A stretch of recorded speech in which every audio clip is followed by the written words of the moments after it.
사랑하는 성도님들, 오늘 월요일입니다. 한 주간도 복되고 강건한 한 주간이 되시길 축복합니다. 우리 잠시 기도하시고 오늘의 말씀 나누겠습니다. 하나님 아버지 감사합니다. 오늘도 귀한 날 하루 살아갈 때, 또 이 한 주간을 살아갈 때 우리 사랑하는 성도들 믿음 안에서 말씀 안에서 살아가게 하여 주옵소서. 우리를 지키시고 인도하실 것을 믿사오며 거룩하신 예수 그리스도의 이름으로 기도 올려옵나이다. 아멘. 오늘의 말씀은 이사야 47장 1절의 말씀입니다.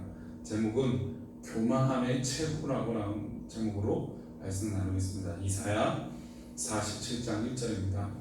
처녀 딸 바벨론이여 내려와서 티끌에 앉으라. 딸 갈대하여 보좌에 없어졌으니 땅에 앉으라. 내가 다시는 곱고 아리답다 일컬음을 받지 못할 것입니다. 가난은 힘들죠. 부족한 것은 힘든 건 겁니다. 누구나 더 있으려고 하고 갖추려고 하죠. 그런데 이 가난하고 없다라고 하는 측면에서 어려운 사람들은 대부분이 없다라는 것을 극복하고 이길 수 있겠지만 많이 누리고 많이 가졌던 사람이 갑자기 없어지는 것은 굉장히 쉽지 않은 일일 것입니다. 특별히 누구나 로또에 당첨될 것을 기대하죠. 아마 우리 성도님께서 혹시 그런 상상을 해보신 적이 있으실지 모르겠지만 로또에 당첨되면 이라고 하면서 기분 좋은 생각들을 하게 됩니다. 그런데 통계적으로 보면 대부분이 로또에 당첨된 사람들이 불행한 삶을 사는 경우들이 꽤 많다라고 얘기합니다. 전부 그런 것은 아니지만 대부분이 어려움을 겪는다고 하죠. 왜냐하면 가난했을 때, 부족했을 때 이 큰 일확천금이 생기니까 그때는 좋고 돈이 있을 때는 좋았지만 막상 돈이 다 떨어지고 다시 그 돈의 영광을 누리지 못할 때가 오니까 이전보다도 더 피폐한 삶을 살게 되어진다는 것입니다.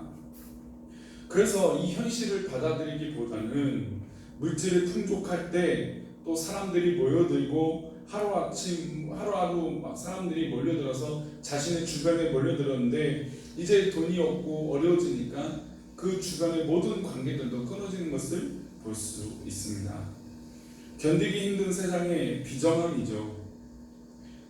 있을 때는 모든 사람들이 친구다, 좋다라고 말하지만 없을 때는 하나하나 친구들이 떠나가는 모습에 비정한 모습을 보게 됩니다. 그럼 이런 일을 경험하게 되면 어떤 마음이 들까요? 결국에 하나님 한 분밖에 믿을 리가 없다는 것을 깨닫게 됩니다. 사랑하는 성도님들, 오늘 하루로 사실 때 하나님 한 분밖에 없음을 고백하는 우리 귀한 성도님들 되시길 축원합니다. 오늘 우리가 읽은 본문에도 아주 잘 살다가 몰락한 나라가 등장합니다. 바벨론이죠. 바벨론이 어떤 나라입니까? 세계의 패권을 차지했던 대단한 나라입니다. 그런데 그 나라가 페르시아에게 멸망을 당합니다. 바벨론이 이렇게 멸망할 수밖에 없었던 이유를 하나님께서 구체적으로 말씀하시죠.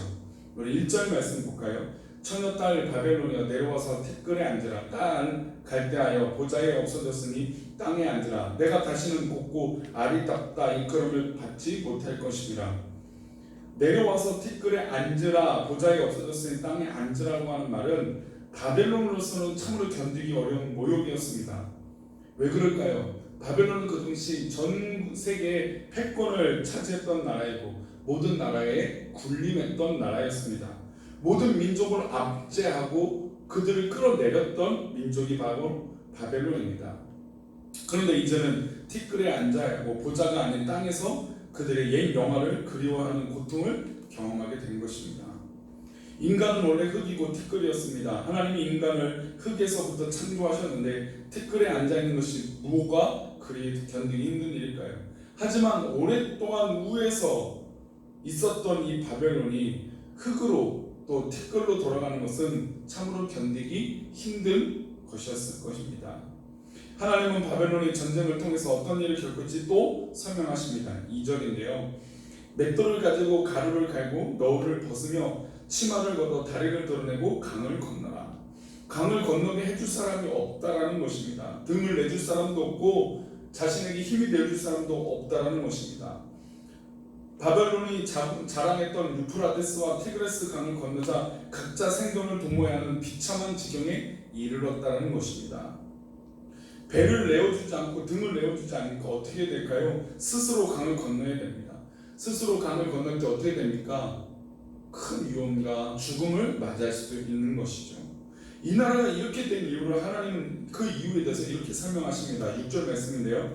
전에 내가 내 백성에게 노하여 내 기업을 욕되게 하여 그들을 내 손에 넘겨주었거늘 내가 그들을 궁휼히 여기지 아니하고 늙은이에게 내 명예를 심히 무겁게 메우며 바벨론이 전성기였을 때 그들은 궁휼을 베풀지 않았습니다. 그들은 피지배국의 백성들은 궁휼로 다스리지 않았고 백성들에게 멍에를 주고 노인들을 핍박했습니다. 바벨론이 정복했을 때 유다 백성들에게도 그렇게 했죠. 근데 가장 비참했던 것은 유수의 인물들 또 뭐 귀족 집안들은 어떻게 했냐면 왕이 보는 앞에서 이들을 처형했습니다. 또 그런 것뿐만 아니라 왕이었던 시드기야의 두 눈을 뽑아버렸죠. 굳이 이렇게까지 잔인하게 하지 않아도 되는데도 그들은 제국의 위협을 보이겠다라고 그 명분으로 무서운 약탈과 살육을 저질렀고 비참한 굴욕을 선사했습니다. 이제는 그들이 역으로 굴욕을 당하고 있는 것이죠. 궁휼은 찾아볼 수 없을 만큼 사람들을 압제했습니다. 그들에게는 한 점의 궁휼도 없었는데 이제는 본인들이 한 점의 궁휼을 얻을 수 없게 된 것입니다. 사람들에게만 그렇게 한 것이 아닙니다. 7절 보면 말하기를 내가 영원히 여주인이 되리라 하고 이 일을 내 마음에 두지도 아니하며 그들의 종말도 생각하지 아니하였도다. 영원히 여주인이 되리라고 하는 말은 영원토록 이 나라를 하나님께서 다스릴 것이라는 뜻입니다.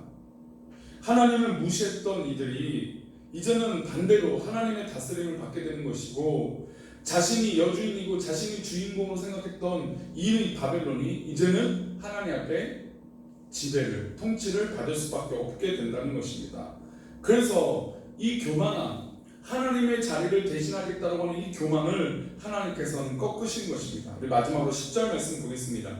내가 내 악을 의지하고 스스로 이르기를 나를 보는 자가 없다 하나니 내 지혜와 내 지식이 너를 유혹하였습니다. 내 마음에 이르기를 나뿐이라 나 외에 다른 이가 없다 하였으므로 내가 내 악을 의지하여 스스로 이르기를 나를 보는 자가 없다 하나니 내 지혜와 내 지식이 너를 유혹했습니다. 나뿐이라 나 외에 다른 이가 없다라고 하는 큰 교만함이 이 바벨론 가운데 있었던 것입니다.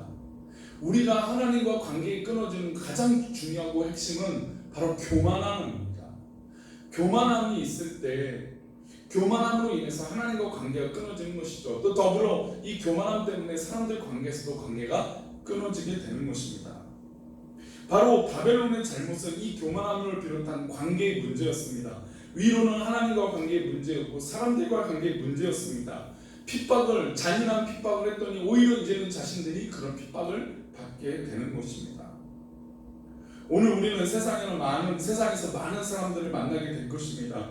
그들을 긍휼과 사랑으로 우리 사랑 성도님들 대하시기를 축복합니다. 하나님의 사랑을 사람들에게 나눠주고 우리가 받은 은혜와 긍휼을 베풀어 주시기를 축복합니다. 우리가 누리는 자유와 영화를 하나님께 빼앗아 가신 후에 탄식해봐야 소용없습니다. 교만해서 꺾어져 이후에 후회봤자 소용없다라는 것이죠. 그러니 오늘도 하나님과 아름다운 관계를 회복하시길 바랍니다. 더불어 우리 성도들과 아름다운 관계를 회복하시기를 축복합니다. 그러면 하나님께서 기뻐하시는 아름다운 역사들이 우리 관계 가운데 우리 주변 가운데 이어지게 될 것입니다. 그러니 우리 사랑하는 성도님들 지혜로운 주님 앞에 지혜로운 백성들 되시길 축복합니다. 교만함을 꺾으시고 온전히 주님만 바라보아 승리하시는 우리 사랑하는 성도님 되시기를 축복합니다. 기도하겠습니다. 하나님, 바벨론의 교만이 하늘을 찔러 하나님을 무시하고 또한 백성들을 무시하는 그 교만함으로 인하여 오히려 이제는 자신들이 꺾여지는 것을 보게 됩니다. 하나님, 우리가 한 주간 오늘 하루를 살아갈 때 전능하신 하나님만 바라보게 하여 주시고 혹이나 우리 안에 있는 교만함을 꺾어주시며 겸손히 하나님과 하나 되어지는 귀한 믿음의 모습이 있게 하여 주옵소서. 오늘 하루도 주님의 뜻 가운데 겸손하게 승리하기 원하옵고 거룩하신 예수 그리스도 이름으로 기도 올려옵나이다. 아멘.